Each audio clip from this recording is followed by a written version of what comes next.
The 25-26 off-season has been one of disappointment for the San Francisco Giants. Yes, they filled holes. They got an outfielder. They got a second baseman. They got two starting pitchers in Tyler Mahle and Adrian Hauser. Is simply filling the holes on the roster enough for where the Giants are at in their cycle as a team, quite frankly? They've just traded for Rafael Devers, who's under contract forever. They've got Willy Adames and Matt Chapman at their respective peaks, also under contract long term. Logan Webb is one of the best pitchers in baseball. I think often underrated. He should be a top 5 on every list we see going into next season. Robbie Ray, not long left, and maybe they missed their chance with him. Maybe that was his last great year last year. Who knows? Tyler Mahle, Adrian Hauser as your 3 and 4 is putting a lot of pressure on the young pitchers again. What is Wisnut going to provide? What can I get out of Birdsong? There's a chance he just becomes a reliever. Luis Arias at second. Sure, I get everyone loves the batting average. I do. I know everyone loves that. That's not something I'm going to argue about here. But he's a good to decent hitter, or decent to good hitter, let's say.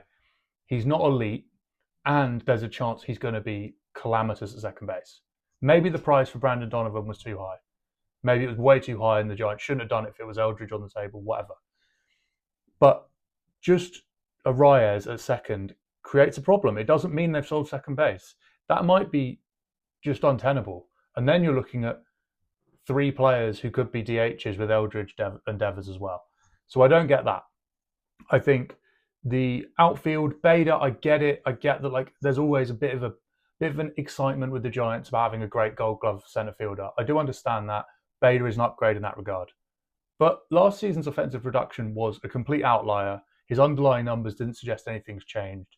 He could be an 80 WRC plus guy next year. You look at Bader and Bailey, that's 2 holes in the lineup again. For me, I think that's how that's going to work. That's best case scenario is they have 2 holes in the lineup.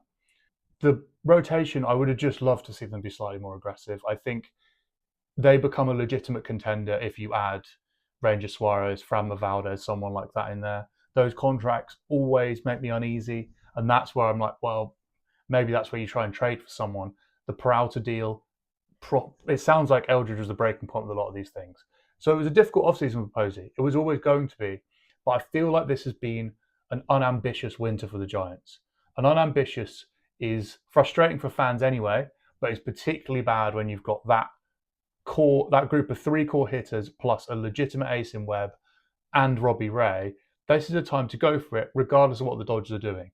The Giants should have been far more aggressive, whether in free agency or the trade market, or ideally both. That could have meant Bo Bichette, try and go high AV on him and see if you can get him to play second base for a couple of years. Any of those options would have been better than what they've done. It might work out, but I feel like they've got a pretty low floor with this team. There is a chance the Giants are just hovering around 500 again, and you look at another wasted year. So the management change is the most exciting thing that's happened this winter. Let me know what you think and how you'd grade this Giants off-season.